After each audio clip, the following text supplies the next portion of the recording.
చాలా సింపుల్గా త్వరగా అయిపోయే ఒక లంచ్ బాక్స్ రెసిపీ ఈరోజు మీకు నేను చేసి చూపించబోతున్నాను. అదే క్యాప్సికమ్ రైస్. మార్నింగ్ ఎటువంటి హడావిడి లేకుండా సింపుల్గా చేసుకునే రెసిపీ ఇది.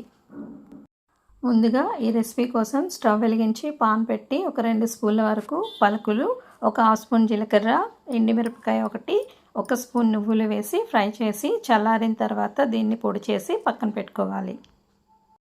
తర్వాత అదే పాన్ పెట్టి 1 స్పూన్ నెయ్యి, 1 స్పూన్ ఆయిల్ వేసుకొని ఆయిల్ వేడెక్కిన తర్వాత ముందుగా పోపులు వేసి వేయించుకోవాలి. ఈ పోపులు వేగిపోయిన తర్వాత మీరు తిన్న కారం బట్టి పచ్చిమిరపకాయల్ని చీల్చి ఈ విధంగా వేసి ఫ్రై చేసుకోవాలి. కొద్దిగా కరివేపాకు కూడా వేసి ఫ్రై చేసుకోవాలి. ఇవి కొద్దిగా వేగిన తర్వాత ఒక మీడియం సైజు ఉల్లిపాయని సన్నగా చీలికల్లాగా కట్ చేసి వేసి ఫ్రై చేసుకోవాలి. ఉల్లిపాయలు వేగిపోయిన తర్వాత ముందుగా కట్ చేసి పెట్టుకున్న క్యాప్సికమ్ ముక్కల్ని వేసి ఫ్రై చేసుకోవాలి. ఇక్కడ నేను ఈ రెసిపీ కోసం 2 మీడియం సైజు క్యాప్సికమ్ తీసుకొని ఈ విధంగా కట్ చేసి వేసుకున్నాను.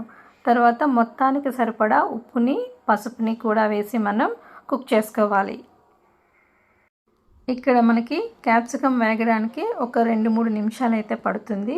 క్యాప్సికమ్ సగం వరకు వేగిన తర్వాత ఒక 2 మీడియం సైజు టమాటాలని చిన్న ముక్కలుగా కట్ చేసుకొని క్యాప్సికమ్ పైన వేసి 1 నిమిషం పాటు మూత పెట్టి కుక్ చేసుకోవాలి. తర్వాత మూత తీసి చూస్తున్నారు కదా, ఈ విధంగా క్యాప్సికమ్ టమాటా వేగిపోయి ఉంటుంది. ఇప్పుడు మనం ముందుగా గ్రైండ్ చేసి పెట్టుకున్న పౌడర్ని వేసి మొత్తాన్ని కలుపుకోవాలి. తరువాత కొన్ని జీడిపప్పులు కూడా వేసి మనం ఫ్రై చేసుకోవాలి. ఈ విధంగా మొత్తం ఒక 30 సెకండ్ల పాటు ఫ్రై చేసుకున్న తర్వాత ముందుగా కుక్ చేసి పెట్టుకున్న బాస్మతి రైస్ని వేసి మనం మొత్తం అంతటిని బాగా కలుపుకోవాలి. ఇక్కడ బాస్మతి రైస్ ప్లేస్లో నార్మల్ రైస్ని కూడా యూస్ చేయొచ్చు. రైస్ వేసిన తర్వాత మొత్తం అంతా బాగా కలిసేలాగా కలుపుకొని ఫైనల్గా కొత్తిమీర, తర్వాత ఒక నిమ్మ చెక్కను కూడా పిండుకుంటే క్యాప్సికమ్ రైస్ రెడీ అయిపోయింది.